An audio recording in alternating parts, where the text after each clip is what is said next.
तो देखते हैं यहाँ पे क्वेश्चन नंबर 125 में हमसे क्या पूछा गया है। टू चिल्ड्रन से A and B each weigh 20 kilogram climb a rope up to the height of 10 metre. तो यहाँ पे दो बच्चे जिनको हम यहाँ पे ए एंड बी बोल सकते हैं और दोनों का जो वेट है वो यहाँ पे क्या है, सेम है, 20 किलोग्राम है। और वो यहाँ पे क्या करते हैं, किसी चीज़ पे चढ़ाई करते हैं रस्सी पकड़ के, और उसकी हाइट यहाँ पे कितनी है, 10 मीटर की है। उसके आगे यहाँ पे क्या लिखा है, the child A takes 10 second and child B takes 20 second to climb.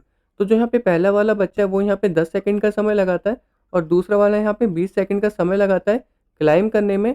तो हमें यहाँ पे दो पार्ट बताने, तो पहले वाले पार्ट में बोला गया है कि जो यहाँ पे वर्क होगा दोनों बच्चों में यहाँ पे सेम होगा कि डिफरेंट होगा, और दूसरे वाले में बताने कि यहाँ पे किसमें ज़्यादा पावर यूज़ हो रही है। और उसके बाद हमें यहाँ पे क्या करना है, पावर का कंपेरिजन करना है। तो करते हैं यहाँ पे इसको सॉल्व। तो हमें यहाँ पे दो बच्चे दे रखे हैं, एक तो हमें यहाँ पे ए दे रखा है, दूसरा हमें यहाँ पे क्या दे रखा है, बी दे रखा है। और दोनों का जो मास है वो यहाँ पे क्या होगा, सेम होगा, 20 किलोग्राम। और दूसरे वाले का भी जो मास है वो यहाँ पे कितना है, 20 किलोग्राम है। दोनों यहाँ पे जो हाइट कवर कर रहे हैं वो यहाँ पे 10 मीटर कर रहे हैं। इसमें भी जो हाइट कवर होगी वो यहाँ पे क्या होगी, 10 मीटर होगी। जो डिफरेंस होगा वो यहाँ पे क्या होगा, टाइम में होगा। जो पहला वाला बच्चा है वो यहाँ पे क्या कर रहा है, 10 सेकंड का समय लगा रहा है, और जो दूसरा वाला बच्चा है वो यहाँ पे 20 सेकंड का समय लगा रहा है। तो पहले वाले में हमें यहाँ पे क्या बताना है, वर्क बताना है कि दोनों में यहाँ पे बराबर होगा या डिफरेंट होगा। तो जो हमारे यहाँ पे वर्डन होगा वो हमारे यहाँ पे क्या होगा, पोटेंशियल एनर्जी के बराबर होगा, क्योंकि वो यहाँ पे क्या करें, ऊपर की तरफ जा रहे हैं, जिसकी वजह से वहाँ पे क्या होगा, एनर्जी स्टोर्ड हो रही है। तो मैं यहाँ पे लिख देता हूँ, जो हमारे यहाँ पे वर्क डन होगा, जो वर्क डन होगा वो हमारे यहाँ पे क्या होगा, पोटेंशियल एनर्जी के बराबर होगा। और पोटेंशियल एनर्जी का फॉर्मूला हमारे यहाँ पे क्या होता है, मास मल्टीप्लाई ग्रेविटी मल्टीप्लाई हाइट।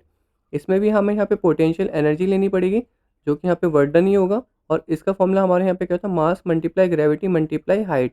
और जो हम यहाँ पे ग्रेविटी लेके चलेंगे वो हमें यहाँ पे क्या लेके चलनी है, 10 मीटर पर सेकंड स्क्वायर लेके चलनी है। तो मैं यहाँ पे लिख देता हूँ 10 मीटर पर सेकंड स्क्वायर।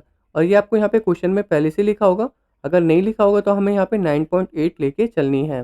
अब मैं यहाँ पे क्या करूँगा, दोनों में वैल्यू पुट कर दूंगा, देखते हैं यहाँ पे कितना आएगा। तो मास हमें यहाँ पे कितना गिवन है, 20 किलोग्राम। ग्रेविटी यहाँ पे कितना गिवन है, 10 मीटर पर सेकंड स्क्वायर। और हाइट हमारे यहाँ पे कितनी है, 10 मीटर है। तो जो हमारे यहाँ पे वर्डन होगा वो हमारे यहाँ पे कितना हो जाएगा, 2000 जूल्स हो जाएगा। कितना हो जाएगा हमारे यहाँ पे, 2000 जूल्स। और सेम हमारे यहाँ पे क्या होगा, सेकंड वाले में भी 2000 ही होगा, क्योंकि यहाँ पे जो वर्डन है वो यहाँ पे टाइम पे डिपेंड नहीं करता, वो हमारे यहाँ पे किस पे डिपेंड करता है, मास ग्रेविटी और हाइट पे डिपेंड करता है। जिसकी वजह से दोनों का जो वर्डन होगा वो हमारे यहाँ पे क्या होगा, सेम होगा। तो इसका हमारे यहाँ पे क्या होगा, मास कितना था, 20 किलोग्राम। ग्रेविटी यहाँ पे कितनी थी, 10। हाइट हमारे यहाँ पे कितना था, 10 था। तो ये भी हमारे यहाँ पे कितना आ जाएगा, 2000 जूल्स आ जाएगा। तो इसका मतलब जो वर्डन होगा दोनों में हमारे यहाँ पे क्या होगा, सेम होगा। अब मैं यहाँ पे बात कर लेता हूँ सेकंड पार्ट की। तो ये हमारे यहाँ पे फर्स्ट पार्ट हो गया। अब मैं यहाँ पे बात कर लेता हूँ सेकंड पार्ट की। तो सेकंड वाले में बताने की पावर किस में ज़्यादा यूज़ हो रही है। तो मैं इसको यहाँ पे P1 एंड P2 मान के चलूँगा। तो P1 में यहाँ पे पहले वाले चाइल्ड की बात कर लेता हूँ। तो पावर का फॉर्मूला हमारे यहाँ पे क्या होता है, एनर्जी अपॉन टाइम टेकन होता है। तो एनर्जी हमारी कितनी थी, 2000 जूल्स थी। और टाइम हमारे यहाँ पे कितना लग रहा था, पहले वाले बच्चे को 10 सेकंड का समय लग रहा था। तो ये हमारे यहाँ पे कितना हो जाएगा, 200 जूल पर सेकंड हो जाएगा। ये हमने यहाँ पे पहले वाले बच्चे की बात कर ली। अब मैं यहाँ पे सेकंड वाले की बात कर लेता हूँ। सेकंड वाले में हमारे यहाँ पे क्या होगा, एनर्जी अपॉन टाइम का फॉर्मूला लेंगे। एनर्जी तो यहाँ पे सेम थी, 2000 जूल्स थी।